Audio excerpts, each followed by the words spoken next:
Hello बच्चों, अब हम करेंगे question number 10। In a triangle A B C if two angle A equal to 3 angle B equal to 6 angle C, calculate angle A angle B angle C.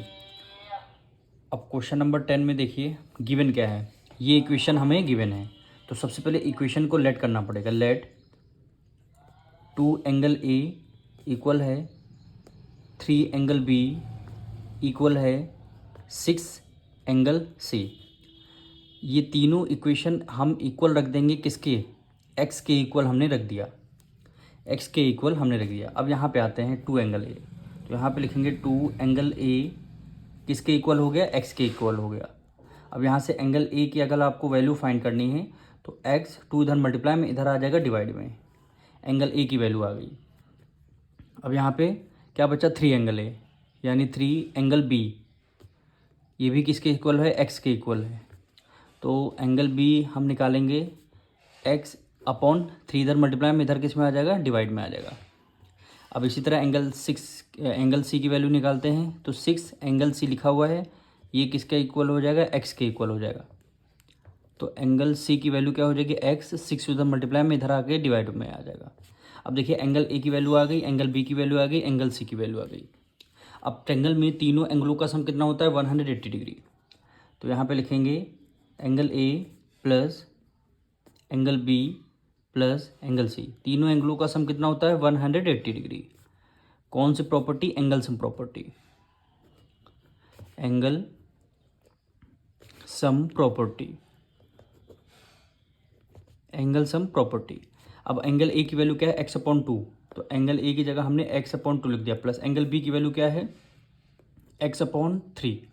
Angle C की value क्या निकल के आई है, x upon 8, sorry x upon 6 है, ये x upon 6, ये देखिए 6 है ना, तो एक्स अपॉन 6 हो गया, इक्वल टू 180 डिग्री के इक्वल रख देंगे।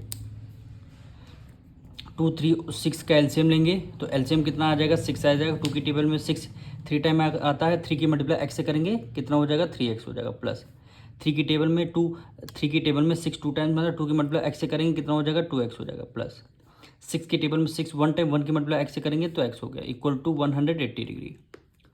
3 + 2 5, देखिए वेरिएबल सब में सेम है, एक्स यहाँ भी, एक्स यहाँ भी, एक्स यहाँ भी, जब वेरिएबल सेम होते तो हम ऐड कर लेते हैं। 3 + 2 5, 5 में 1 ऐड कर लिया 6, कितना हो गया, 6x अपॉन 6 हो गया, इक्वल टू 180 डिग्री। ठीक, अब ये देखिए न्यूमरेटर में 6, डिनोमिनेटर में 6 कट जाएगा, क्या बचेगा, केवल x की वैल्यू 180 डिग्री बचेगी, x की वैल्यू 180 डिग्री, ये हमारी क्या आ गई, x की वैल्यू आ गई, ये हमारी x की वैल्यू आ गई। अब यहाँ पे तीनों एंगल हम निकाल देंगे।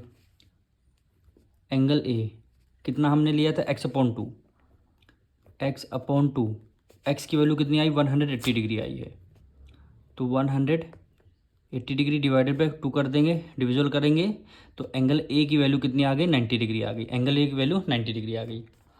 अब इसी तरह एंगल बी निकालेंगे। एंगल बी हमने x अपॉन 3 लिया था, यानी x अपॉन 3, एक्स की वैल्यू क्या आ गई, 180 डिग्री डिवाइडेड बाई 3 हो गया, 3 6 होता है 18, यानी एंगल बी की वैल्यू 60 डिग्री आ गई। अब इसी तरह क्या हो जाएगा, एंगल सी, एंगल सी हमने x अपॉन 6 लिया था, x अपॉन 6, एक्स की वैल्यू क्या हो गई, 180 डिग्री डिवाइडेड बाय 6 हो गया, 6 3 जा क्या होता है 18, तो यहाँ पे क्या आ गया, 0 बच गया। Angle A 90, angle B 60, angle C 30 degree, यही क्या हो जाएगा, आपका आंसर हो जाएगा।